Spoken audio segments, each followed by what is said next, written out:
রাজনৈতিক উদ্দেশ্যে দায়েরকৃত মামলার মাধ্যমে জামায়াতের নিবন্ধন কেড়ে নেওয়া হয়েছিল। আজকের এই রায়ের মাধ্যমে বহুদলীয় গণতান্ত্রিক এবং অংশগ্রহণমূলক সংসদ প্রাপ্তি নিশ্চিত হল।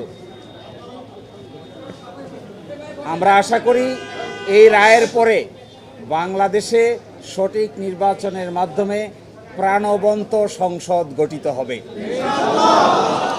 জাতি, ধর্ম, বর্ণ, শ্রেণী নির্বিশেষে সকলেই তাদের ইচ্ছা অনুযায়ী ভোটাধিকার প্রয়োগ করে জামায়াতে ইসলামীর নেতৃবৃন্দকে বেছে নেবেন, এটা আমরা প্রত্যাশা করি।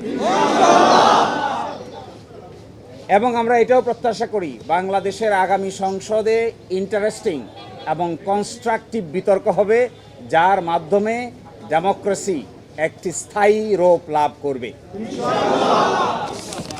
আজকে মাননীয় আপিল বিভাগ হাইকোর্টের যে রায় ছিলেন এই রায়কে বাতিল ঘোষণা করেছেন